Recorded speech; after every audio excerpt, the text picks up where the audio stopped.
और अब बात चारधाम यात्रा की, जिसका शुभारंभ 30 अप्रैल से होने जा रहा है। जैसे जैसे यात्रा शुरू होने की तारीख नजदीक आ रही है, तैयारियां भी पूरी होती जा रही हैं। पवित्र यात्रा के लिए उत्तराखंड सरकार और प्रशासन दिन रात जुटा हुआ है। चमोली में बद्रीनाथ धाम मार्ग पर श्रद्धालुओं के लिए व्यापक इंतजाम किए जा रहे हैं।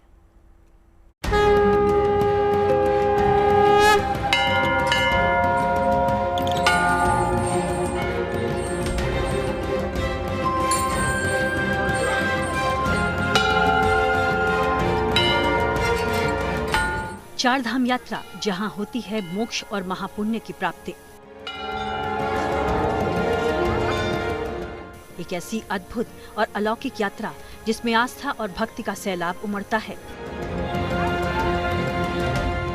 यात्रा जिसके जरिए जिंदगी के तमाम कष्ट दूर हो जाते हैं। शीतकाल के बाद एक बार फिर चारों धाम के कपाट भक्तों के लिए खुलने वाले हैं और एक बार फिर भक्तों का सैलाब पवित्र यात्रा के लिए उमड़ने वाला है। चार धाम यात्रा को लेकर लोगों के उत्साह का अंदाजा इसी बात से लगाया जा सकता है कि मंगलवार को जब हेलीकॉप्टर से केदारनाथ जाने की बुकिंग शुरू हुई तो महज 5 मिनट में 35,000 टिकट बुक हो गए। केदारनाथ तक हेलीकॉप्टर की बुकिंग इस बार IRCTC के जरिए हो रही है। गुप्तकाशी से केदारनाथ धाम की बात करें तो यहाँ से हेलीकॉप्टर तक जाने का किराया 8,532 रुपए है, जबकि यही किराया फाटा से 6,062 रुपए है। जबकि अगर आप सिस्सी से केदारनाथ जा रहे हैं तो ये किराया 6,060 रुपए के करीब है। 4 मई को बद्रीनाथ धाम के कपाट खोलने जा रहे हैं। ऐसे में इस समय बद्रीनाथ धाम की तैयारियां जोरों पर चल रही हैं, जहां प्रदेश सरकार के अधिकारी यहाँ पे सचिव स्तर के अधिकारी पहुँच रहे हैं, वहीं जिला स्तर के अधिकारी भी सारे यहाँ पे पहुँच रहे हैं। यात्रा व्यवस्थाएं इस समय जोरों पर चल रही है। बद्रीनाथ मंदिर समिति की जो दल है वो यहाँ पे पहुँच चुका है, नगर पंचायत लग चुका है, मास्टर प्लान के काम भी यहाँ पे तेजी से शुरू कर दिए गए हैं। और अब हर व्यवस्थाएं यहाँ पे कुछ ही दिनों में पूरी करनी है, क्योंकि 15 से 20 दिन में ये सारे काम यहाँ पे होने हैं। ऐसे में हर कोई तैयारी तेजी से कर रहा है। पिछले साल की बात करें तो यात्रा के रजिस्ट्रेशन कराने वालों का आंकड़ा 45 लाख था, लेकिन इस बार ये रिकॉर्ड टूटने की पूरी उम्मीद है। भक्तों का उत्साह चरम पर है, लिहाजा तैयारियां भी जोरदार हैं। इस बार की चारधाम यात्रा हरित चारधाम के नाम पर होगी, जिसमें प्लास्टिक का उपयोग पूरी तरह बैन होगा। इसके अलावा मार्ग में पड़ने वाले सरकारी रेस्टोरेंट में 10% कम चीनी, नमक और तेल का उपयोग भी किया जाएगा। इस बार चारधाम यात्रा को फिट इंडिया से भी जोड़ा गया है।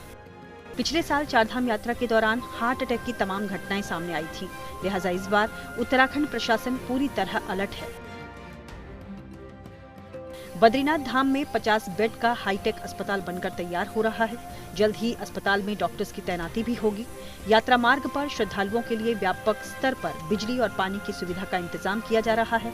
सुरक्षा के लिहाज से यात्रा मार्ग पर CCTV कैमरे भी लगाए जा रहे हैं और श्रद्धालुओं की बड़ी संख्या में आमद को देखते हुए जगह जगह अस्थायी पार्किंग की भी व्यवस्था की जा रही है। तमाम तैयारियों के मद्देनजर CM धामी भी डटे हुए हैं। मुख्यमंत्री ने पवित्र यात्रा के दौरान ट्रैफिक व्यवस्था को लेकर अधिकारियों के साथ बैठक की, जिसमें ट्रैफिक प्लान पर चर्चा हुई। हम लोगों की तैयारियां लगभग पूरी हो गई हैं और खासकर फोकस 3-4 चीजों पर विशेष रखा गया है। तो ट्रैफिक व्यवस्था को लेकर, दूसरा हम लोगों ने लोगों के हेल्थ को लेकर, स्वास्थ्य को लेकर, शुद्ध पेयजल और साथ ही साथ एक जो अन्य महत्वपूर्ण है विषय है कि हमारी जो पार्किंग की व्यवस्था है, जो हमारी होल्डिंग एरिया है, ये इन सब चीजों पर बहुत डिटेल में हम लोगों ने समीक्षा कर ली है। माना जाता है कि चारधाम की पवित्र यात्रा करने से श्रद्धालुओं को मोक्ष का लाभ मिलता है। ऐसे में इस साल भी 30 अप्रैल से शुरू हो रही इस पावन यात्रा में शामिल होने के लिए देश और दुनिया भर से लाखों श्रद्धालु देवभूमि उत्तराखंड पहुंचेंगे। चमोली से कमल नयन सिलोड़ी के साथ bureau report, good news today.